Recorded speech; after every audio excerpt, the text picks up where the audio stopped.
Good morning, everyone, and welcome to the Healing Circle number 24. And we are very blessed today. We have the amazing medicine man, shaman, Michael Harris, visiting us from the Vancouver, Canada area. And he can correct me if I'm stating the wrong place where he's at.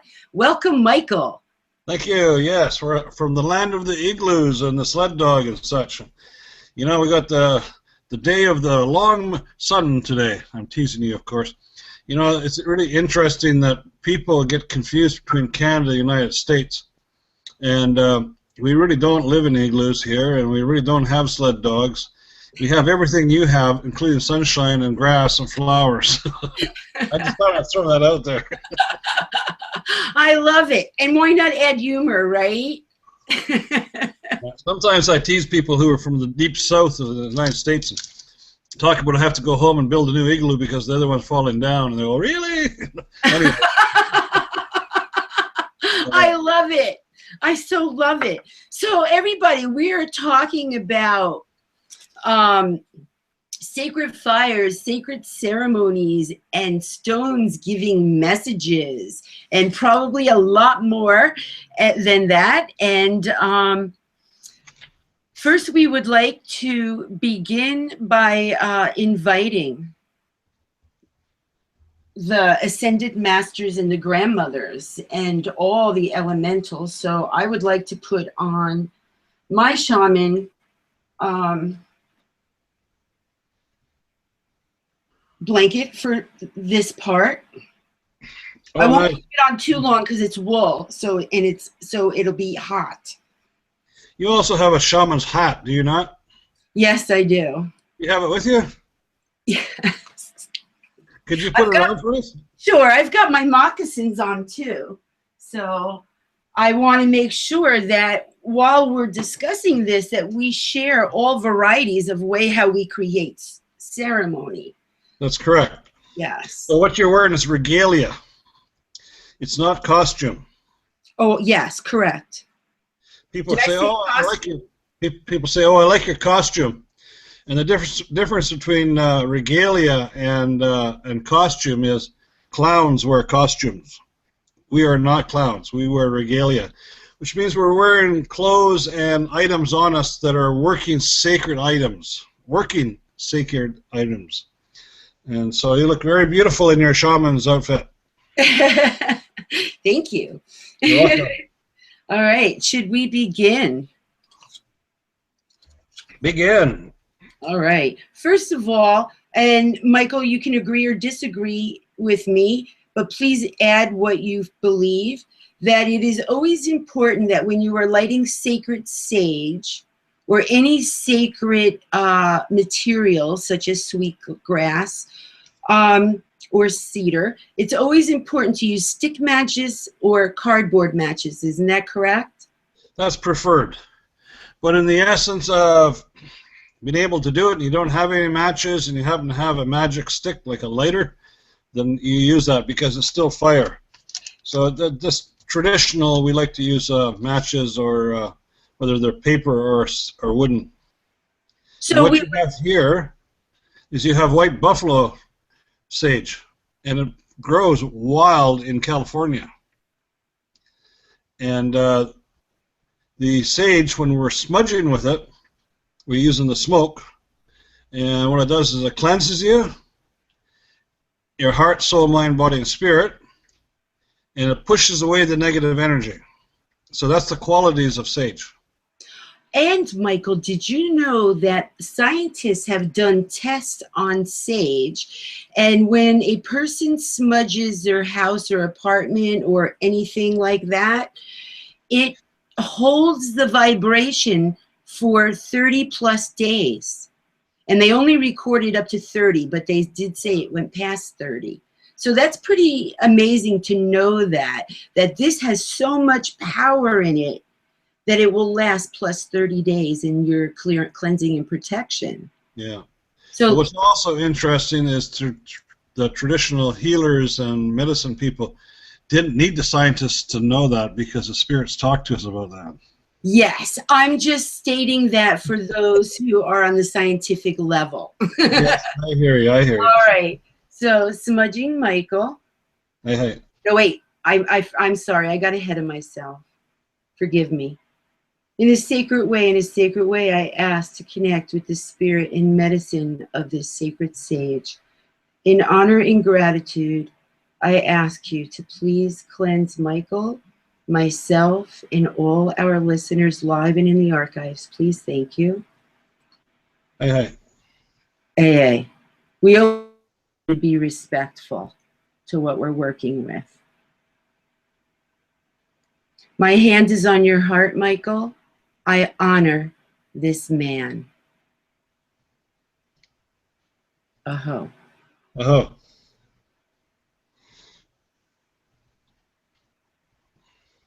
My hand is on my heart. I honor this woman.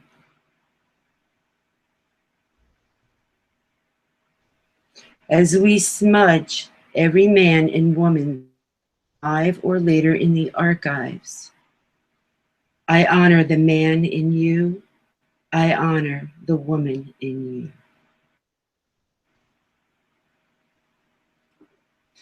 We would like to, Michael and I, with sacredness and permission, we would like to invite the grandmothers of the Four Directions. We'd like to invite White Buffalo. We would like to invite Chief Red Cloud, Chief Sitting Bull, and Chief Crazy Horse. We also invite Mother Earth, Mother Father God, and all our ancestors.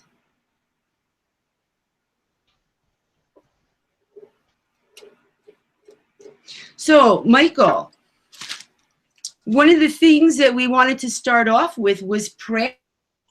And we just gave an example with the sage.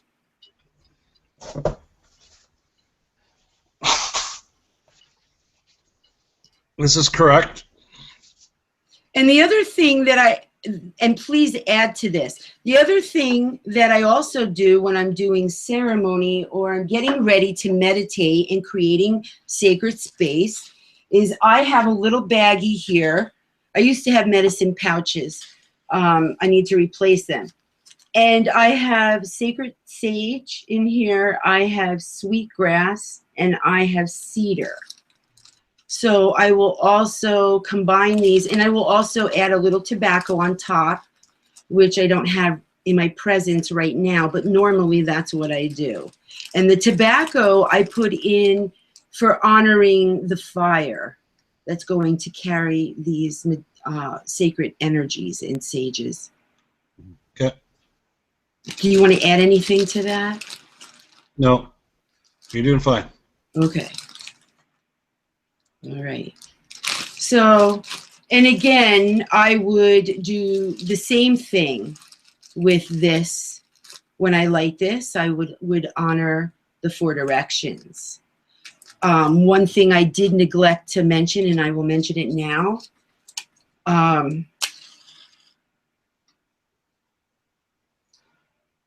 this is what I do. In a sacred way, I honor this mixture of sacred sage, sweetgrass, and cedar. It's not really lighting. Okay, there it goes. In a sacred way, I honor the direction of the south. Then I'll turn my body. I want to honor the direction of the west. Now, I should have started in the east, and I apologize for that, right, Michael? Yeah, but carry on. I honor the spirit of the north, and I honor the spirit of the east. Thank you, grandmothers, for accepting my humble forgiveness.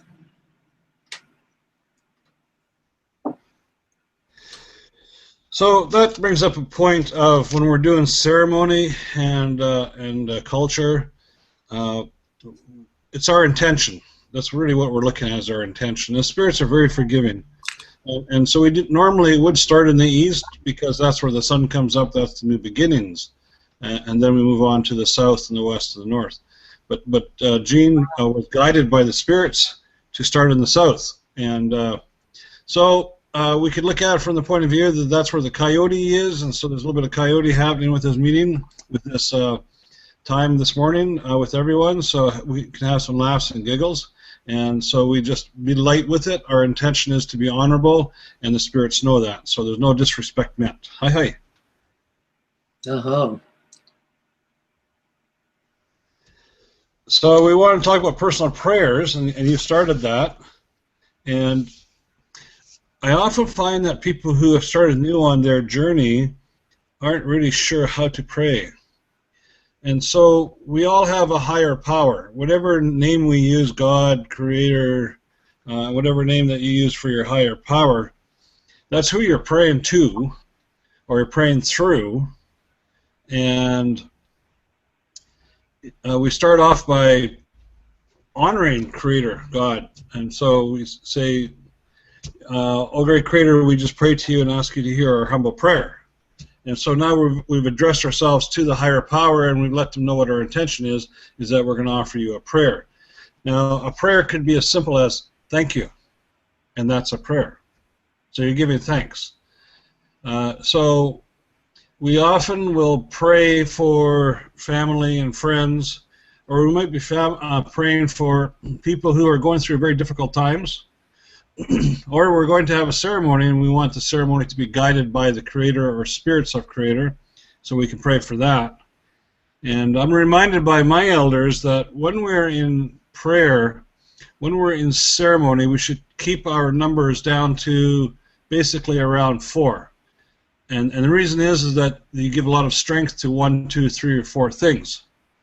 You start doing the shotgun prayer, which is you're praying for everything, and you go on for an hour of prayers, you're really thinning down your intention because you're trying to carry so many balls in the air, so to speak.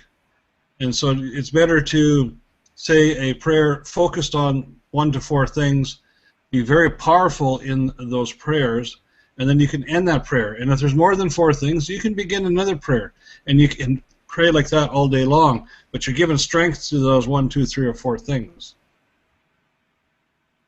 Great point, Michael. Great point. Yeah. And it's always important when you're praying, as you already know this, to be grateful. Totally. We're always grateful. If you like, I can walk you through one of my daily prayers. Please do. And just take note of the things that I'm praying for and how I'm praying for them. So I lift my hands up, and so I've already done my smudge. And the smudge is burning in front of me, and I'm praying. And I say, great Creator, we just pray to you and thank you for all things. We praise you for your grace, your love, your patience, your understanding, your strength, your teaching, and your protection. Please forgive me all my transgressions, known and unknown. Thank you for today, tonight, and tomorrow. Thank you for Mother Earth and Father Sky, and all that you have created. I ask you to help me remove all my blocks, make me like a hollow reed, so that your work can flow through me to your grace and your glory while I remain humble and respectful throughout. I thank you for watching over our family and friends, and ask you to continue to watch over them in heart, soul, mind, body, and spirit. Guide them and protect them, keep them safe, give them comfort and joy, and bring them home safe in a good way. And then from there I can go on and say I'm praying for Jean, that the work that she's doing in the ministry that she's doing on the internet, the ministry that she's doing in her home, the ministry she does wherever she goes, because she's called to so many places. We just ask you to guide her and protect her and keep her safe, Great Creator, so that she can continue being that warrior, life-giver, leader that she is for you, Great Creator. We're just so thankful and grateful for having such a strong life giver in our presence and out there working. And there are so many out there, and we also ask for prayers for them. Great Creator, we just ask for health and happiness. And also we ask for wealth to come to Jean so that she can travel and do the work that she needs to do in comfort, Great Creator.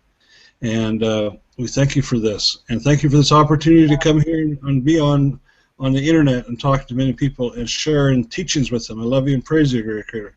And for myself, I ask you to continue to guide me in the work that I do in a humble way. And I belong to you in heart, soul, mind, body, and spirit. And I am a walker of the good red road. Ho-ho, all my relations. So there's a prayer. There's other prayers I have too, but that's a very basic prayer that I do. And so I honor Creator. I thank Creator for the different qualities that we embrace and receive from Creator, which is we thank you for your grace, your love, your patience, your understanding, your strength, your teaching, and your protection. And so then we also give thanks for all the things that we receive in our daily life, which is today, tonight, tomorrow. We thank you for Mother Earth and Father Sky. Now, when we talk about Mother Earth gives us all that we need in the ways of clothing, food, protection, tools, and such. And Father Sky, we need Father Sky because without Father Sky, we wouldn't have the sun or the moon. We wouldn't have air and all the other qualities that come from Father Sky. So, you know, that's the things that we're praying for.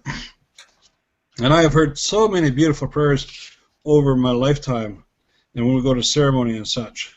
So it's really important that just before we go into a meeting that we ask Creator to guide us and protect us while we're in the meeting. That when we're going to go and harvest sage or sweetgrass or cedar or tobacco, anything else, that we walk up to that plant and talk to that plant as if they're another human being because they are our relative, and that we honor them and introduce ourselves.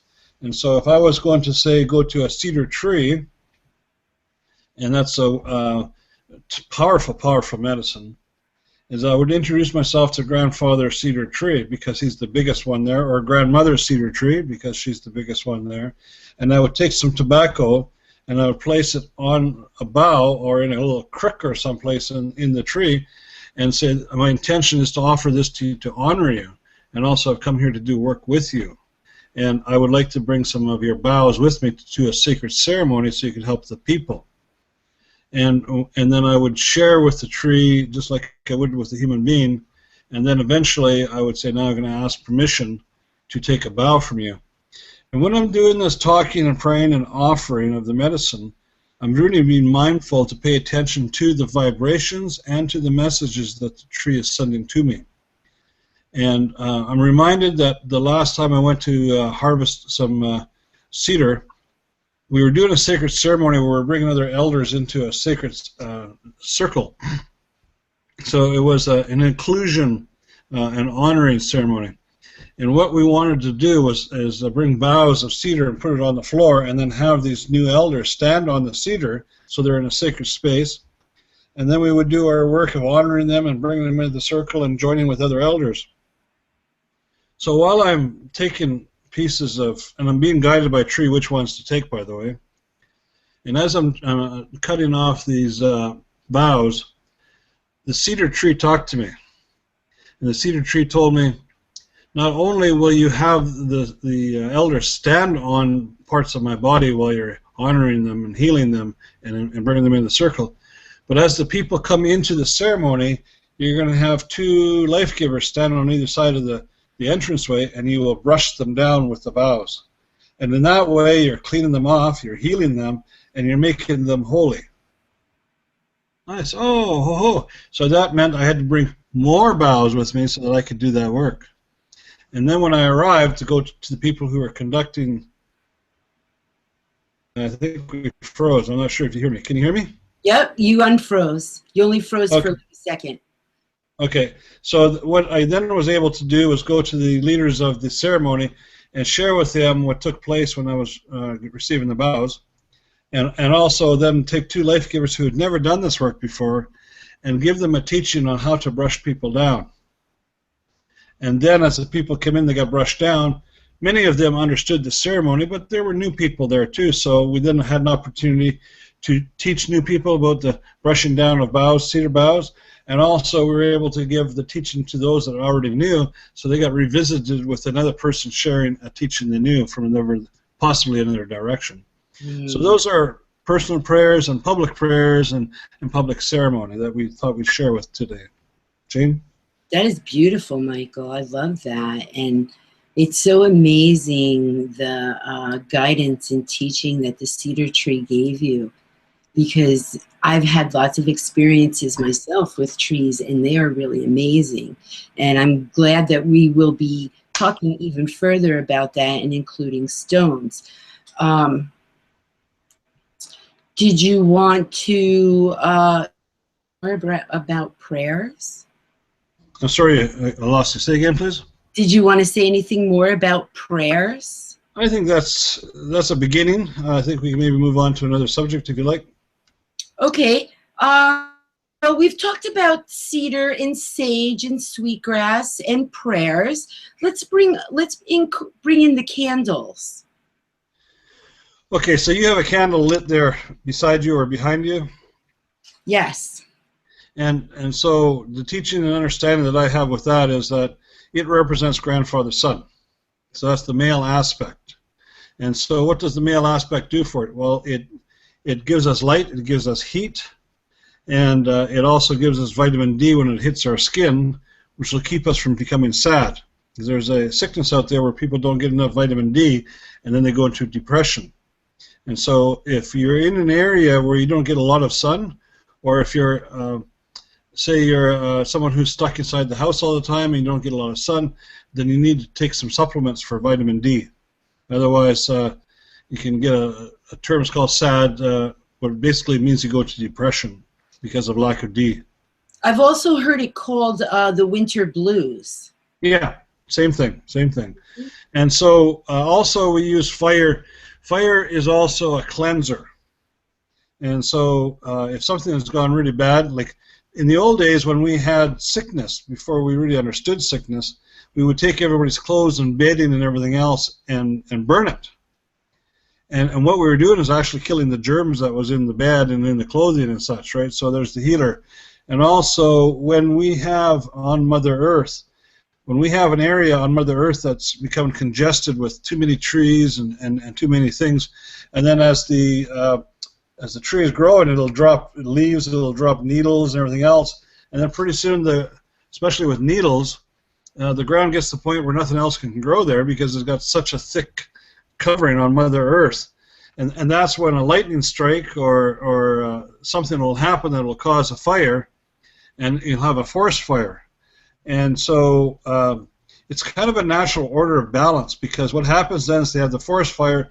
The fire comes in and cleans up all of say the needles and things that are on the ground. Then the ash becomes something that the plants need to grow.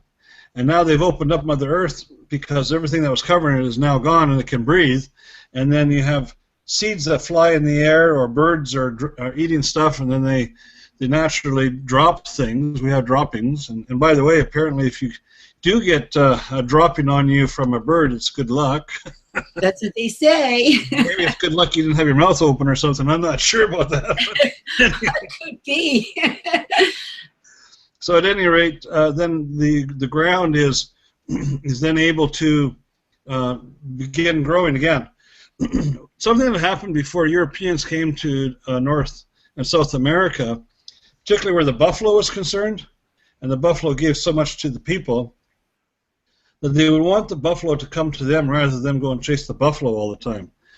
Because what would happen is the grass would get eaten, and then it would also start getting a layer of two, and you wouldn't have that fresh green sprouts that the buffalo needed and wanted at the beginning of the year.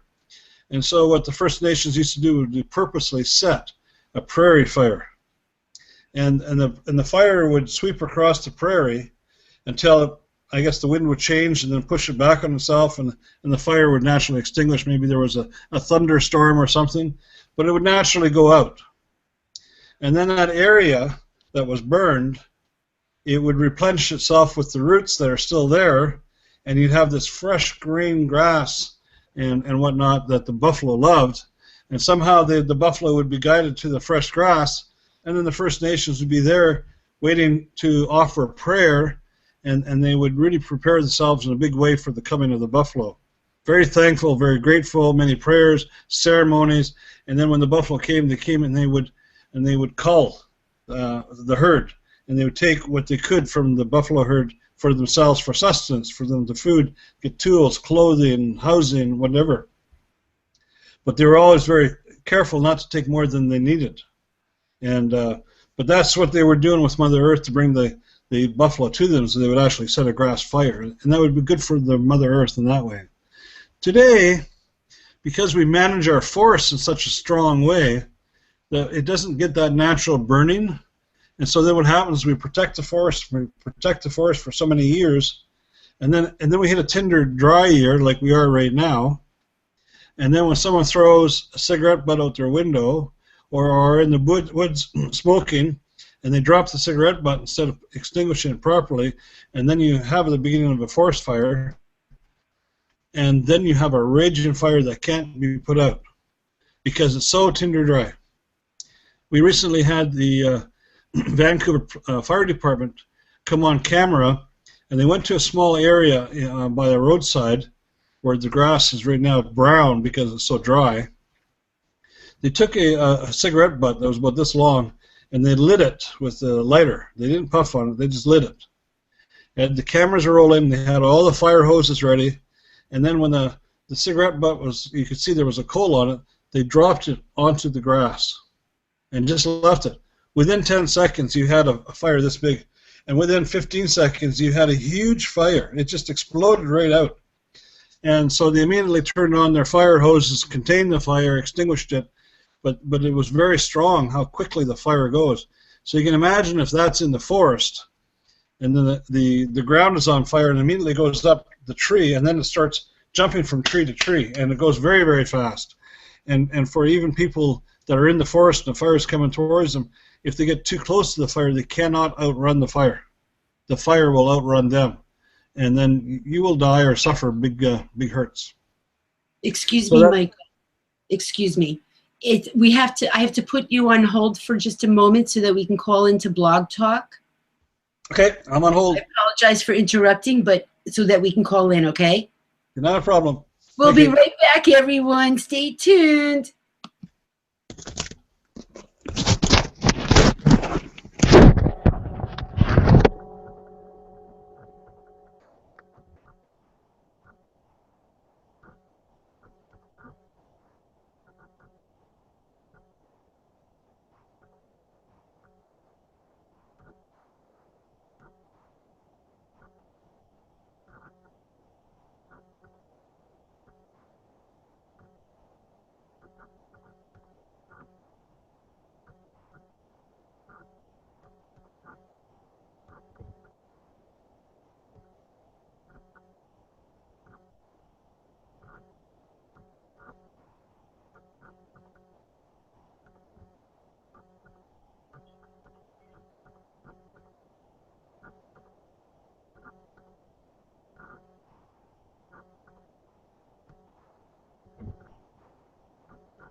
Oh, Michael, where are you?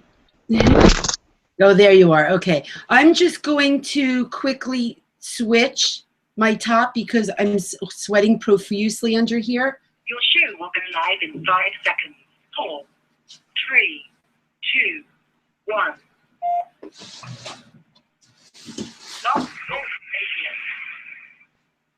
Radio. Hello, welcome to Blog Talk Radio and Jean of Divine. I'm Michael Harris, and Jean is changing her regalia.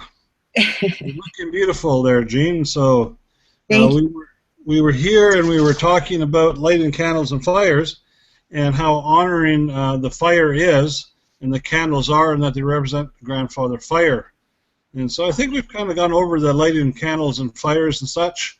And just so while we're talking about lighting candles, if we're lighting the candle or we're lighting smudge, we don't blow out the match. We can shake it, or we can lay the match beside the medicine, or we can take the match and for lighting the candle, just shake it like this. And we, as you mentioned, we prefer to use matches. whether they're paper or wooden. But if you don't have those, then you can use a propane or lighter that you can buy at the store.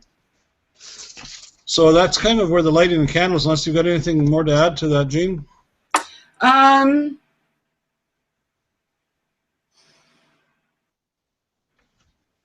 The other thing that I also will use a white lit candle for, Michael, is when I want to particularly talk to the angels.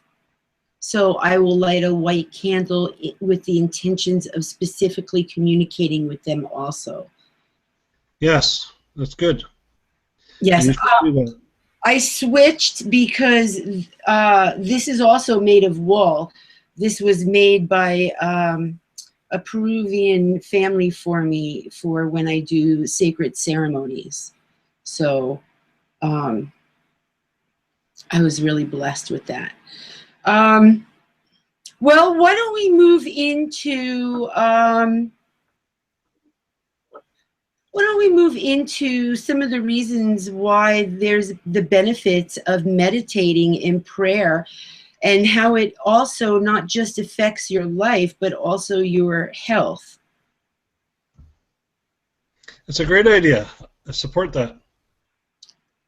So you go ahead and take the lead on that. Oh, okay. All right. Well,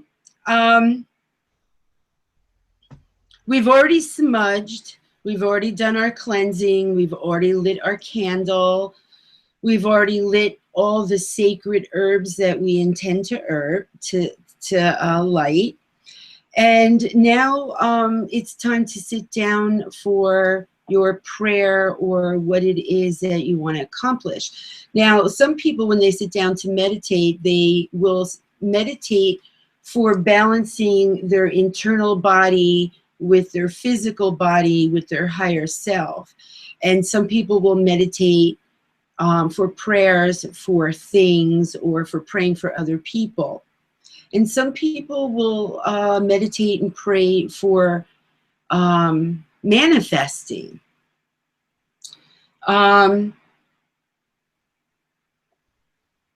Michael, you want to throw in some differences there?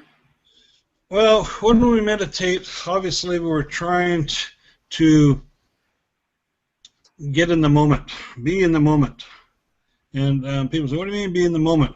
Well, be in the moment, like be right here, right now, be real. And that means that we're not thinking about last night's football game. We're not talking about tomorrow night's date that we're going to go on. We're not going to be thinking about whether our daughter and son's going to pass a course that they're taking or whatever we're talking about right now, generally for our personal self.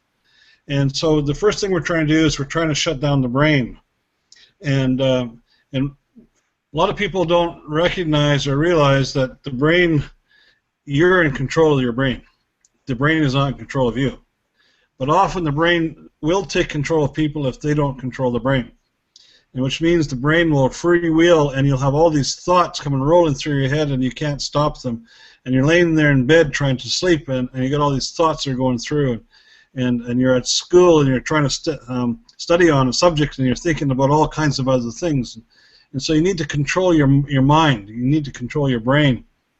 And meditating is such a wonderful way to do that, because you're telling yourself, your brain, out loud with your voice, I am taking control of you, brain. You must stop. You must be calm. You must be quiet. And we're going to meditate now, and for a period of time we're going to have just a clear mind, no thoughts. And we can use that by plugging in a CD and have some drumming or flute music or water running in the stream or birds chirping or whatever it is that helps you become calm. And then once we get to that state where we are actually calm, then we start going into meditating on the things that we want to meditate on. So it's not a matter of just sitting down and saying for 10 seconds and then saying, okay, now I'm going to meditate, right? And meanwhile, the TV's blaring and the kids are running around behind you and someone's banging on the door and you can hear the dog barking. You really need to be able to find some sacred space for yourself where you're going to be uninterrupted and that you have some sense of quietness around you. And so I'd just like to share that when we begin our meditation, that's how we set ourselves up for our sacred space. And then you do a lot of meditating. So I ask you a question. What are the benefits of meditating? Well, for me personally, the benefits are that it brings me to a place of stillness and quiet. And I used to be one of those people that would have lots of thoughts running through my head, like you were just mentioning, and I would have to constantly remind myself with love, I can think about that later. I don't need to think about that now. Now is time for me to be silent and go within. So I will also, as I'm inhaling and exhaling, I will pay attention to the rise and fall of my chest and my breathing. And I will notice that my breathing will go from one pace to a softer pace. And that also lets me know that I'm physically and internally coming together to be ready in a relaxed, receptive space. The other thing that I do is I'll connect with the 4 elements within my body and balance them. So what are the 4 elements? Air for our breath. The fire is our heart. Body, earth, our bodies. Water, the water and liquids within us. And I'm really glad that you brought up the mind and the heart, Michael, because most people are not aware that the heart is really the main generator of our body, mind, and spirit over our mind. Our mind can help create and manifest, yes, and do things, but it will also can also hold us back and prevent us from moving forward. If we can stop for a moment and know that our heart is the strongest generator for our magnetic field, our energetic field, that what we produce and feel in our heart is what we're emanating, and emanating for what we want also. It has many purposes. And actually, the brain also has the magnetic and energetic field, but the wonderful thing is that the heart is 5 times stronger in emanating that. I'm sorry, I got all excited because of the heart. Yes, but it's also, and I know you concur with this, is that when we are walking our path, when we're doing our work, even though in some aspects the heart is stronger, but there's some aspects where the mind is stronger as well. And so in our beings, we need to make sure that our mind and our heart are in balance. Because if we're very thoughtful all the time, like you mentioned earlier about being scientific, so your mind is thinking a lot and is overruling the heart, then we're going to lose that female aspect that we so need to do our work. And so that's all the emotions and everything else that come into play. And so for females, they're 100% females, and so they have all female aspect. For us men, our heart is our female aspect. So our left side is, are you froze? Are you there now? Can you hear me? I'm here. Okay, so for the men, the left side where the heart is, that's our female aspect side. And we need to, as men, we need to open up our hearts in order to be complete, because if we're just all male, we're missing the most intimate part, the most, it's just so needful that we open up our female aspect and be aware of our emotions and deal with our emotions and embrace our emotions. So that's where the mind, if it gets too strong, it'll overwhelm the heart, and then you miss that part. And then if you all go with the heart and you forget about the mind, then you're all about the heart. And there's aspects in our walk and in our work we do that we need to be very mindful of, but if we're not being mindful of it, then we're all heart, and we can do injury to ourselves and to other people as we're doing our work. So the brain needs to come in there as well, and with the heart. But we're talking about meditation here. Well, yes, but this ties in though, Michael, because if you know, I think you would agree with me or not, but I think you will, that when you're balanced, your heart is balanced with your universal mind, not your shadow ego mind and thinking, that you're going to have a healthier physical and internal body. Oh. Oh. Then we You won't said be bringing in dis-ease. That's right. That's right. That's correct. So, so whose thoughts do you have when you have thoughts in your brain? I think that sometimes the thoughts are coming from the shadow ego. And when they're racing, when they're in a negative space, a fear space, that shadow ego. And I think when we're coming more from a heart place with our universal minds, then we are walking our path with not just respect and honor for all, and of course Mother Earth and ourselves, where we are also walking with integrity and mindfulness. That's correct. So we're having good thoughts through Creator, and through Creator's spirits and angels.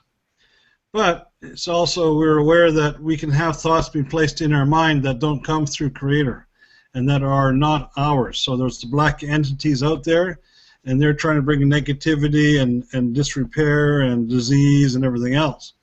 So it's really important that we recognize that because there's a thought in our head, it doesn't mean it's ours. Good point, yes. It doesn't mean that we need to follow every thought we have. I'm mindful that when I have a thought in my head, and I stop and I look at it and say, well, hang on, where did that thought come from? And that thought has a negative attachment to it. And the fact that I'm a walker of the Good Red Road, which means I'm a warrior for Creator, it means I'm an activist for Creator, and this thought is asking me to think bad thoughts of a person, or this thought is saying create an act against someone in a negative way, I'll stop and say, hold it, is that my thought? Is that something that I would embrace? And I go, no, it's not. So then I say, Creator, clean that thought away from my mind, get out of your thought, you don't belong here, you're not welcome. And that thought has to leave because you're calling on Creator to remove it. So I want only things that come through Creator to come to my head. So when I'm praying, I'll ask for Creator to protect me, and only thoughts and that kind of thing come to me through Creator, so that Creator can kind of filter out the black entities and the negative thoughts.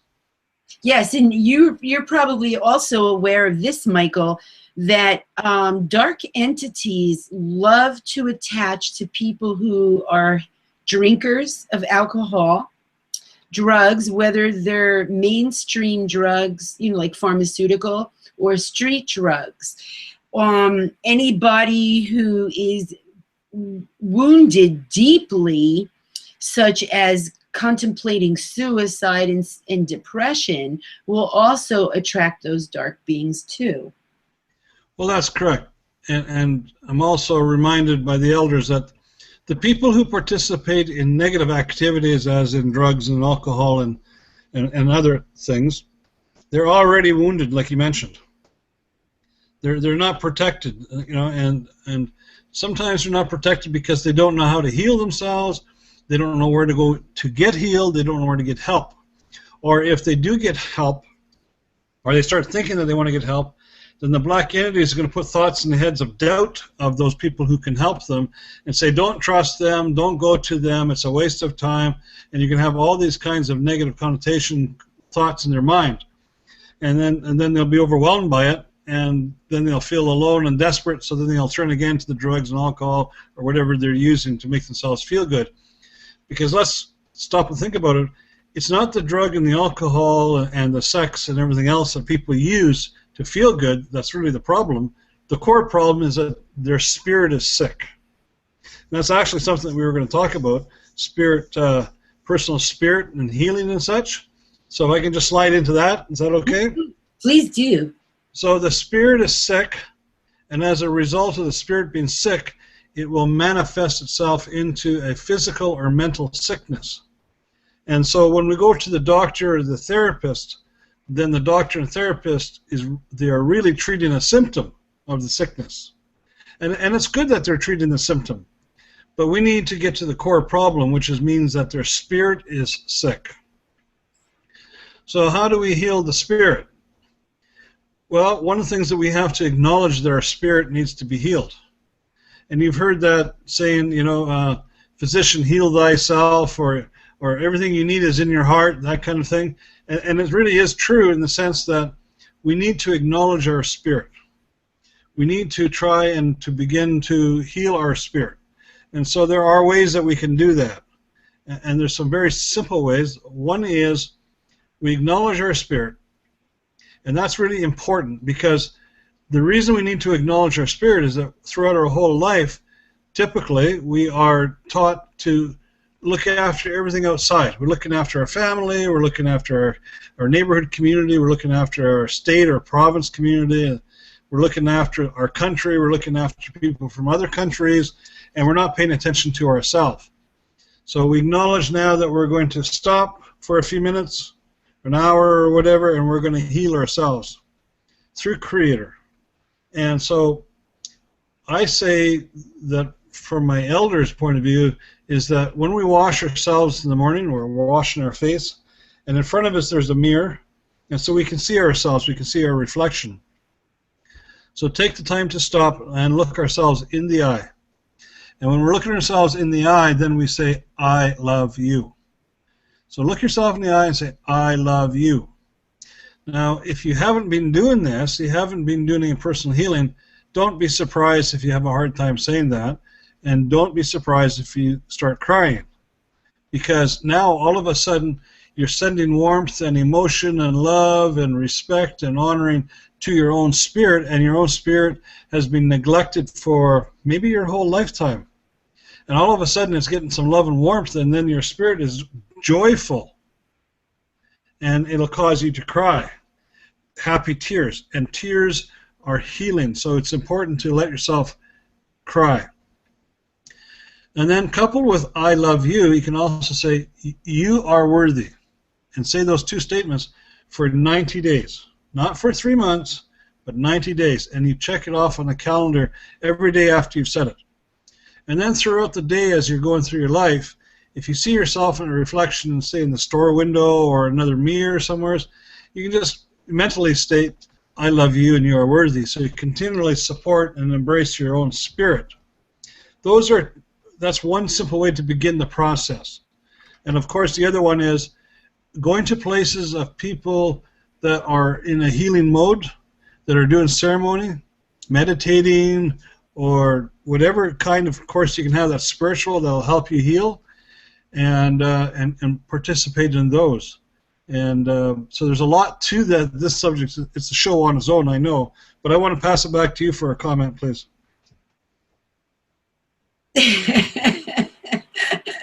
I get so involved in listening to you and being such a good listener that sometimes I drift off in what you're saying, not in a shutdown way, in a I'm right there with you.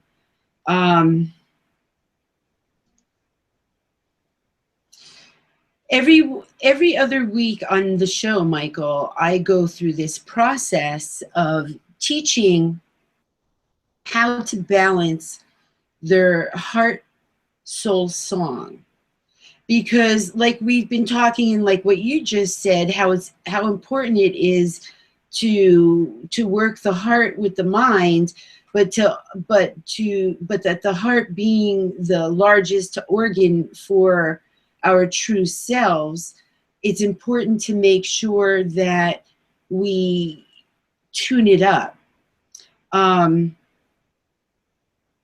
Every human being, every living thing, as you know, has a vibration, has a song. So our hearts also have songs. So what I usually do is I'll say, okay, everyone, take your left hand, place it on your navel. Take your right hand, place it on your heart chakra, and you can either om or ah, whatever works, feels right to you. And you do that for just a few seconds until you feel the shift of it being in a vibration of hum with its song.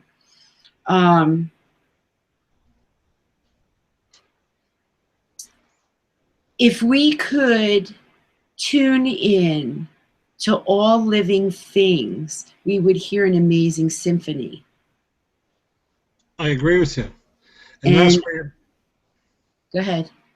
and that's where we're bringing our spirit into the being of the being in the moment. Yes.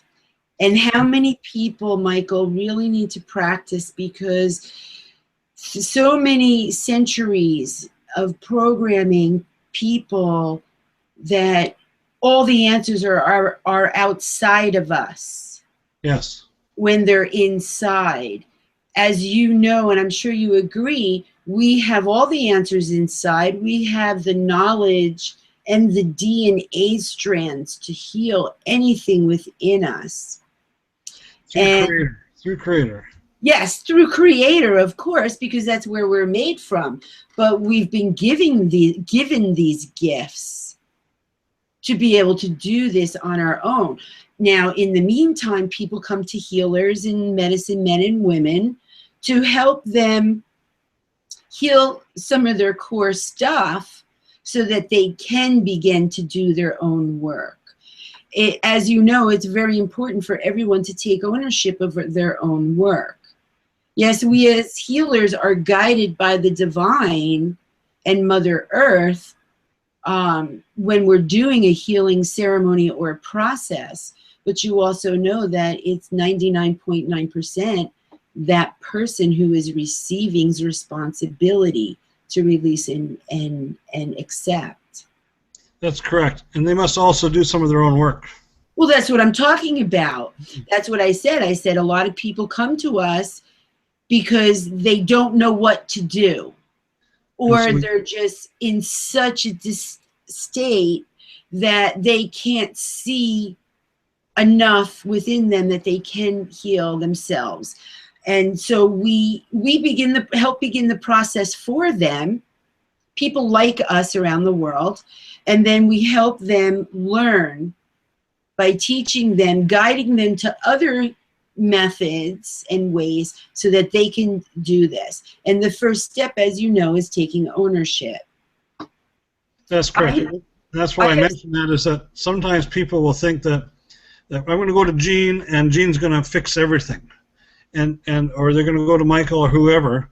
And the reality of it is that while we do, like you mentioned, do work, and we do help lift things off them and clean them up, we don't do 100%, because the Spirit said they need to own that, and the only way they're going to own it is that they do some of the work. So we'll do maybe, 3/4 of the work or something like that, or sometimes less, depending on the state of that person and their awareness of how to do their work.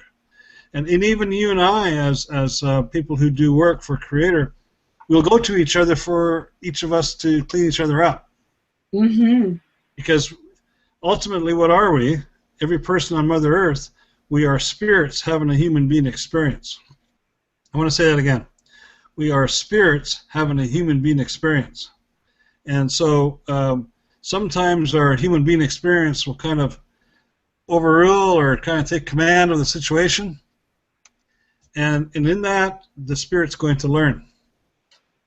And so it's really important that we understand that some people think that when we die, that's the end of it. Well, no, that's the end of our body. Our spirit's still alive. Yes. And I'm shared by the spirits that everybody goes back to heaven. And then we all come from heaven. Mm-hmm. I'm also shared that we return to Mother Earth many times to do our work. So it's really important that when our spirit becomes dysfunctional because of teachings, because of things that take place to us without our permission, children, male, female, young people, old elders, you hear about elder abuse, right? Oh, yeah, yeah. So there's things that are negative that happen to people, and then they'll run into depression because they're not healing themselves, they're not looking after their spirit. And so then they need to have a spirit person come in and help them work with their spirit. And they also need to go see a doctor who will look after the physical ailments or the mental ailments that combined together, we can get them back to a place of wholeness and holiness. Yes. Yeah, because we are sacred beings. So I see what time it is. I think we're I getting. was just going to ask you, Michael, how could people get a hold of you if they were interested? I'm on Facebook under Michael Harris, and I'm from the Gitxsan Nation of Northern British Columbia. So you can go on Facebook, and then also they are also in contact with you. And so if they want to ask you for my personal email address or my personal phone number, I give you permission to hand that out. So they can contact you. That would be the easiest way. Okay, thank you, Michael. And me, they can contact me on Facebook or on my website at www.geneofdivinehealing.com. And Michael can say how he does this. I do my healing work with people either in person, on the phone, or in Skype. Michael, what varieties of ways do you help people? Those are the same ways. In fact, you and I have done work together on Skype on people. Yes. So I brought my laptop and I flashed it up and got Skype going, and then Jean does her work and I do my work, and then the person is pretty cleaned up by the time the two of us finish working on them. I love when we do that together. It's really great because Michael being in Canada and me being in North America here, the United States, Michael and I will both get on Skype, and then he will telephone the person that we're going to work on, or he will go to their house if that's convenient for both Michael and the person. And like Michael says, Michael and I will rotate as we're guided by the divine in working with this person. And we've had really great success. And I know, Michael, that you have great success when you do your healings one-on-one with a person, just like I do. And as you know, and I'm sure you agree with this, that also when we come together in numbers, whether it's 2 or more, doing healing work or prayer work, it amps the vibration of the divine work being, I think, taken to a deeper level. For sure, I totally support that statement, and that's exactly what happens. Sometimes I'll be on Facebook and someone that I don't know, that's not a friend, and they'll just all of a sudden show up in my inbox and say, "Can I ask you a question?" And we'll come out of the conversation 2 hours later, and they'll be amazed at the work that took place. Oh, looks like we're going to shut down here. So blessings to everybody. Love you all. I'm really pleased to have been here with you. Hey, hey. Hey, and we'll set up, everybody. Michael and I will be setting up another show next month, and we will be posting that. So, because Michael's going to be joining us once a month at his convenience. And thank you, Michael, for being here. I'm so grateful. Hey, me too. Thank you. Blessings. Love you all. Thank you, Blog Talk listeners. Thank you, YouTube and Google listeners, and those who will be listening in the archives. May you always remember that you are divine, sacred love. Thank you for joining us. We are so grateful. Praise Creator. Praise Creator. Hi. Praise you, Michael. Thank you. I'm so grateful. Thank you, Jean of Divine Healing. Hi. Hey, hey, ho, ho. Okay, good night, everyone. See you next week. Take and care. We might have a surprise guest next week. So you might want to tune in. Woohoo, Woohoo! All right, we'll see you later. Have a great day, everyone. Thank you. Bye-bye.